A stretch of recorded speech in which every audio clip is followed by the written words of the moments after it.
Chairs No Waiting, episode number 198. Andy, part 3, the eBullet. Two Chairs No Waiting is brought to you each week by the fine folks over at Weaver's Department Store. Drop by weaversdepartmentstore.com, pick up some great Mayberry items. They're coming out with the brand new 2013 Andy Griffith Show wall calendar. So head on over and pick up one of those at weaversdepartmentstore.com. Two Chairs No Waiting is also brought to you by donations from listeners like you. And I thank you very much for your support.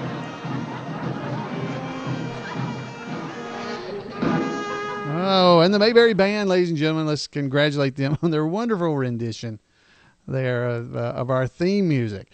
Folks, I'm glad to have you with me here on Two Chairs No Waiting. I'm Allan, Newsome, your host for the podcast, and I hope you're going to enjoy your time here with me here in Mayberry, and I hope you've been enjoying all the old episodes. This is number 198. Wow, we're almost to 200 episodes of Two Chairs No Waiting. That's 200 weeks of episodes. Whew, wow. On a 52-year-old show, I think that's pretty good to come up with something to talk about for 200 weeks in a row. Or it's disturbing that I can come up with them. I'm not sure. But I do thank you guys for being here with me. Now, this episode's a very special edition of the eBullet, which is the official newsletter of the Andy Griffith Show Rerun Watchers Club, which focuses on Remembering Andy Griffith, was published the last week of July 2012. And as I record that, that's now, today. It was just before this podcast was released. The effort of the editor of the eBullet, Jim Clark, the effort that he put into the creation of this wonderful tribute is something I couldn't let pass without sharing with all of you here on Two Chairs No Waiting. Jim captured the feelings of not only himself, but those of Andy's co-workers, Andy's family and friends. You know, all were fans of Andy. And they were able to express their love of the man in ways I never could have expressed it. They're amazing people. And I want to thank Jim Clark for allowing us here on the podcast to just provide an audio version of this issue of the eBullet. And I definitely want to encourage you to go over to the eBullet, and the link will be in the show notes for this episode, number 198, directly to the article about Remembering Andy Griffith there on the eBullet. It's a special edition of the bullet, of the newsletter. So we're going to be reading that, going through that, and we're not going to hit it all because there is a lot of stuff in there. Many, many people submitted or spoke things about Andy Griffith, and Jim captured as many as possible, and this is a absolutely amazing tribute to Andy. So let's get on into it, because this is there's a lot to cover, and it's the eBullet Volume 12 Special Edition Remembering Andy Griffith, July 2012. And the passing of Andy Griffith on July 3rd has been an incredibly sad loss for our community of Mayberry friends and fans, and for the world beyond Mayberry. His passing has left us all with filled with tremendous sorrow. Our hearts go out especially to Cindy Griffith and his other family and close circle of friends. Many of us were still just coming to grips with the passing in May of George Lindsay and Doug Dillard, both Mayberry legends and friends. The passing of Andy has now left us numb with grief. Born in North Carolina in 1960, Jim's writing this, by the way, I have no recollection of a time without Andy Griffith and the Andy Griffith Show. Andy and the show have been part of the fabric of my life since the founding of the Andy Griffith Show Rerun Watchers Club in 1979, and especially since we became organized with chapters and a newsletter and events starting in 1982. Scarcely a day has gone by where thoughts of Andy Griffith and the show don't cross my mind, often continually on a given day. When not doing things directly related to the Andy Griffith Show Rerun Watchers Club, my profession is a freelance writer. And it's more often than not been involved in Mayberry. Everyone of the couple of dozen books I've written, mostly with Ken Beck, has had some mention or connection to Mayberry, even New Mexico trivia, which is one of his books.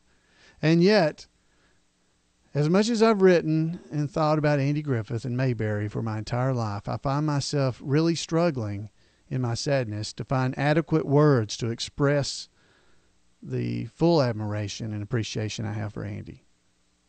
Someone once said, they call it the Andy Griffith Show for a reason. That statement nicely sums up Andy's importance to Mayberry, but it doesn't come close to capturing my feelings about the respect for Andy Griffith the person. Like many other Mayberry fans, I feel somewhat like a beaten up prize fighter right now. The 1-2 punch of the passings of George Lindsay and Doug Dillard knocked me to the canvas, but I got up, ready to keep swinging. The passing of Andy Griffith has been another devastating blow to both my head and my heart.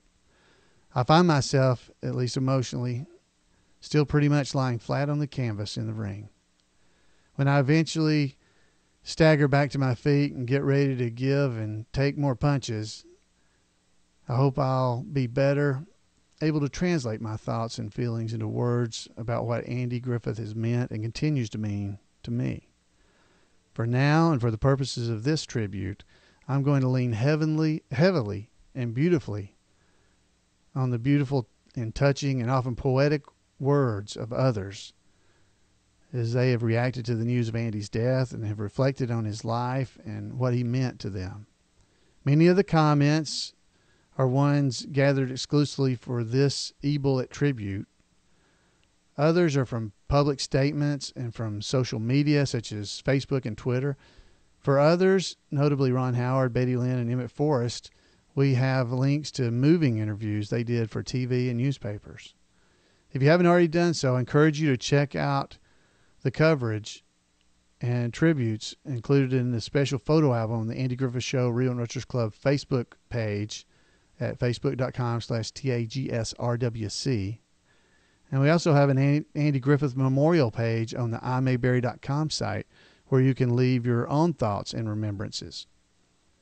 At the bottom of this issue of the eBullet, we're also providing numerous links to some of the best obituaries and stories done by other news outlets. The coverage has been extensive and overwhelmingly positive.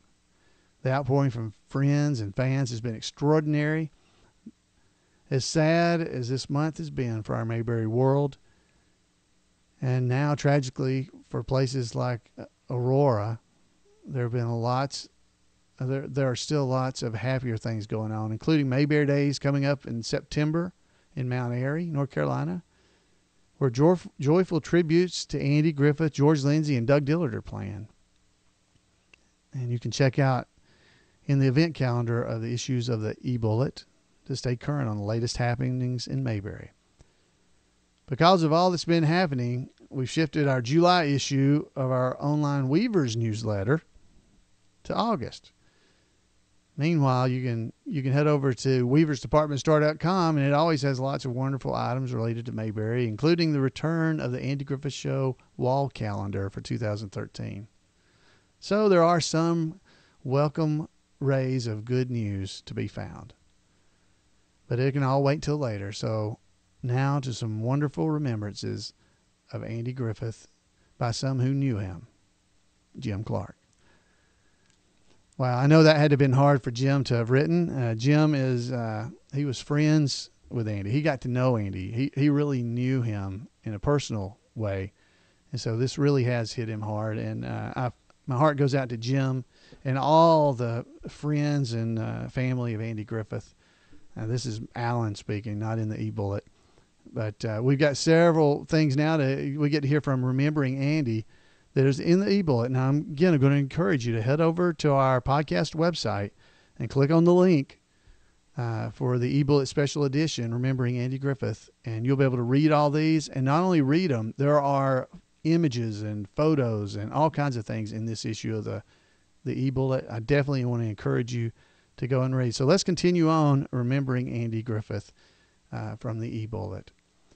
Note now, except when indicated otherwise, comments that I'm about to read were provided by the people themselves directly to the eBullet. We appreciate all of these people, all the folks, giving their time to share their memories and thoughts of Andy with us. Official statements released by Andy's family on July 3rd. Andy Griffith passed away after an illness during the early morning of July 3rd at his home in Manteo, North Carolina, with his wife Cindy at his side. He was 86 years old. Mr. Griffith has been laid to rest on his beloved Roanoke Island. His favorite causes were the Outer Banks Conservationist and the Griffith Scholarship Fund at University of North Carolina, Chapel Hill. Official statement from Cindy Griffith. Andy was a person of incredibly strong Christian faith and was prepared for the day he would be called home to his Lord. He is the love of my life, my constant companion, my partner, and my best friend. I cannot imagine life without Andy, but I take comfort and strength in God's grace and in the knowledge that Andy is at peace and with God. Initial tweet by Ron Howard. His pursuit of excellence and the joy he took in creating served generations and shaped my life. I'm forever grateful. Rest in peace, Andy. Ron later wrote that day a beautiful remembrance for the Los Angeles Times, and there's links to it in the eBullet. He also wrote a heartfelt tribute for TV Guide, and there's a link to that as well. And he did an excellent on-camera interview with NBC. I want to definitely encourage you guys to go to the eBullet and see those things. Now a statement released from Jim Neighbors, who himself was recovering from a May heart procedure. Jim Neighbors said, I was saddened this morning to learn of the passing of my good friend Andy Griffith. He was a legend. My thoughts and prayers are with Andy's family. Emmett Forrest, Andy's friend since childhood in Mount Airy, North Carolina, and the person whose collection is the basis for the Andy Griffith Museum, had some poignant comments for a TV interview. There's a link here. Despite still absorbing the shock of losing his dear friend, Andy. Definitely want to encourage you to go see that. And as Mount Airy resident herself now, Betty Lynn was called upon for comments by many in the media. Trooper that she is, Betty rose to the occasion to speak about her friend, Andy. She said things so well that we didn't want to impose on her for further comments for the eBullet. But there are links to interviews from her, both from a local station and from CNN. Betty's remarks can be summed up with these words, and this is a quote, I loved Andy Griffith. Eleanor Donahue had this to say. She said, with his contributions throughout his professional life, I don't feel that Andy has left us at all. And what he has left us with is his joy that was forthcoming in his performances. Amen. That is so true. Now, Rance Howard, he's the father of Ron Howard and Clint Howard. Leon is Clint Howard, and of course, Ron Howard is Opie. Rance had this to say. He said, Andy was a wonderful guy. He was down to earth. He was direct. He had a really great instincts about stories, about what is right and what is believable. He had exquisite taste in grammar and in drama. He was like the guardian of the Andy Griffith Show. Sometimes when the writers and producers and actors were willing to break character to get a good laugh or something, Andy would always say, I don't want people to laugh at us. I want them to laugh with us. He really strove to keep the show real. He said, when hiatus time comes, I'm going back to North Carolina to face these people, and I don't want to be ashamed of the show. He was great with Ron.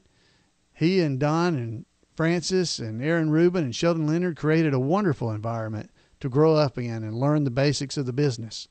Ron was really, really fortunate to be able to be a part of this. It was a great opportunity.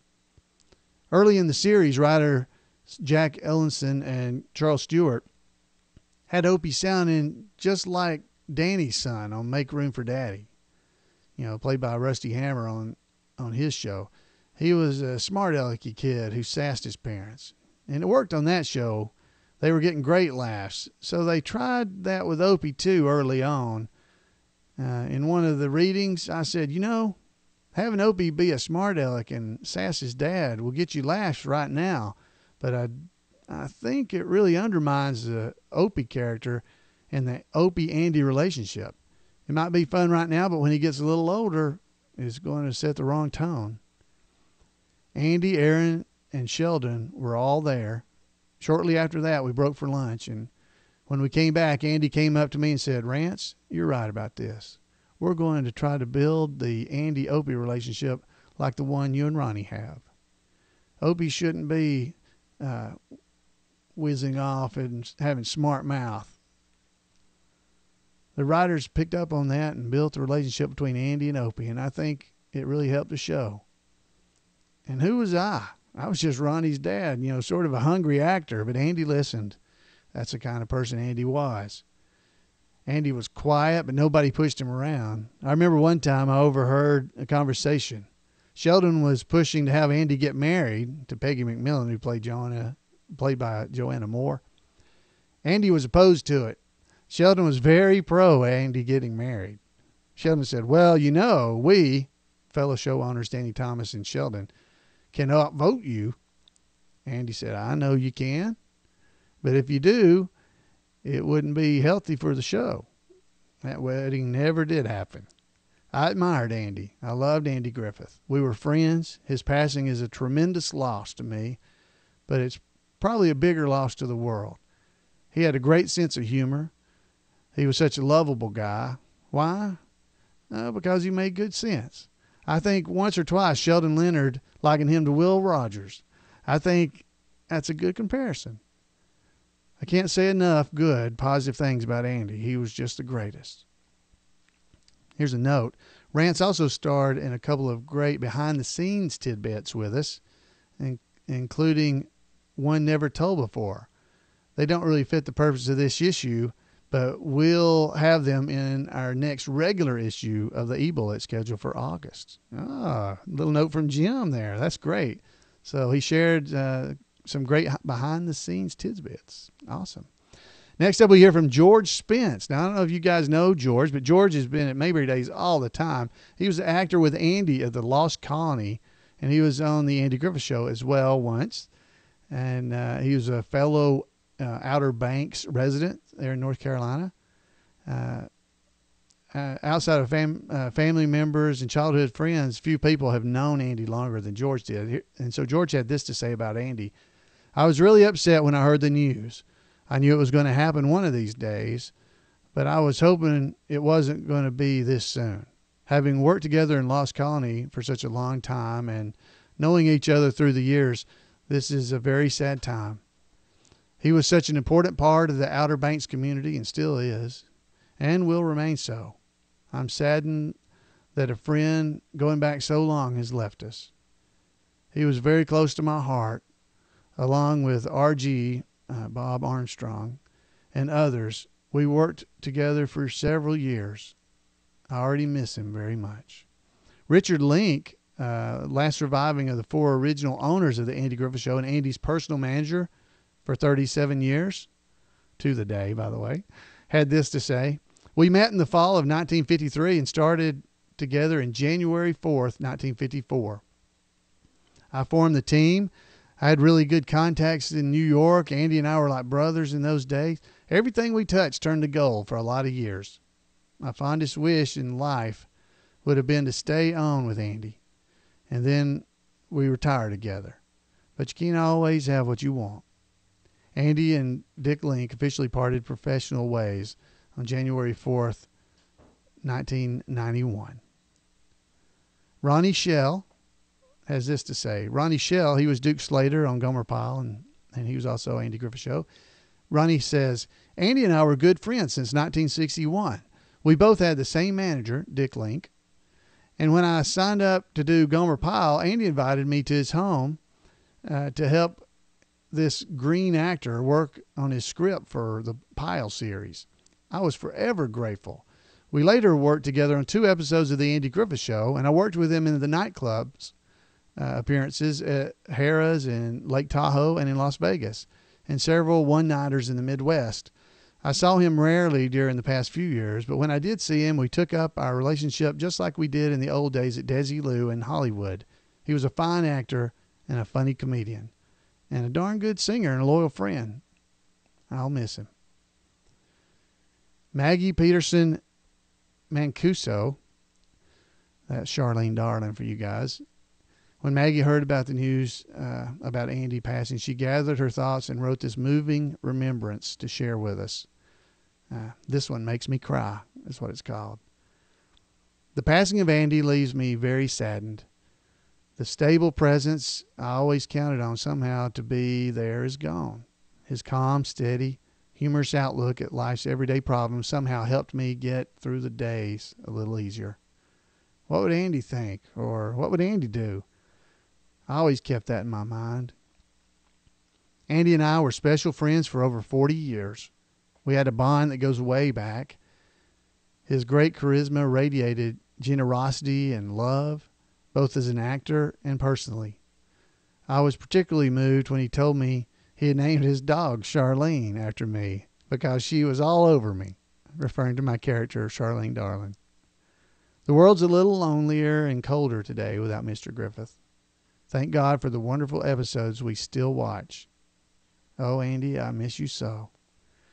And there's a link there in the bullet for an article that with Maggie at the Las Vegas Sun. Folks, there is so much more in this issue. There's Dean Webb, Rodney Dillard, Jackie Joseph, James Best, Barbara Eden, Peggy McKay, who played Sharon Despain, Barbara Perry, Margaret Carey. There are Arlene Galanka, Francie Yarbrough.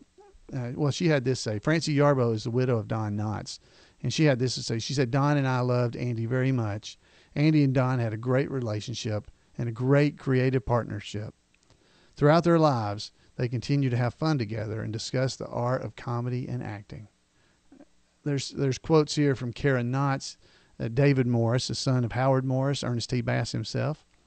There's just so much more. There's the president, Barack Obama, has a statement in here. Tanya Jones, the North Carolina governor, Nancy Stafford, who was with Andy on Matlock as Michelle. You would remember her. Brad Paisley. Friends, there is so much information in this issue of the eBullet. We're already 20 some odd minutes, almost 23 minutes into this podcast. I can't go through it all. But I definitely want to encourage you to go and just check this out. There's a wonderful timeline about Andy going from when he was born, June 1st, 1926, all the way up through, when the president gave him his Medal of Freedom from President Bush, and all the way up to his passing. And friends, it's very well done, and I just want to thank Jim Clark for all the work he did. Now, I do want to mention that Andy's got two charities that you might want to consider just being a part of, because so many people have been wondering if there's something they can do to honor Andy Griffith. There are two causes that were very close to his heart. The Outer Banks Conservationist, and the P.O. Box is in this article, so I definitely want to encourage you to go look at it. But it's P.O. Box 970, Manio, North Carolina, 27954. You can rewind the podcast if you need to hear that again. And it would be attention, Mr. Dan Thornton. That's actually for the scholarship program. It's the Griffith Scholarship Office of Scholarships and Student Aid at the University of North Carolina at Chapel Hill.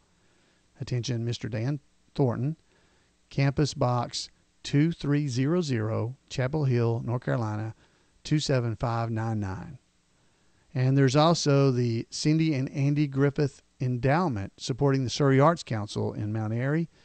And you can contact them or donate to them by going to Cindy and Andy Griffith Endowment,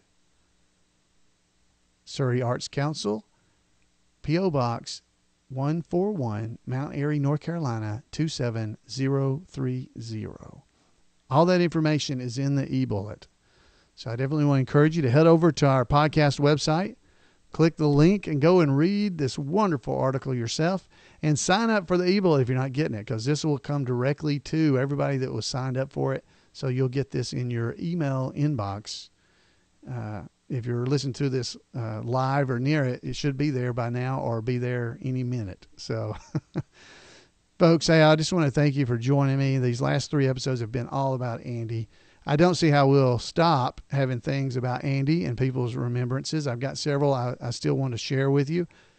But we're going to move ahead and continue to remember Andy and throw in great comments from people like you, fans, just in what this man's meant to us and what the Andy Griffith Show has meant to us all.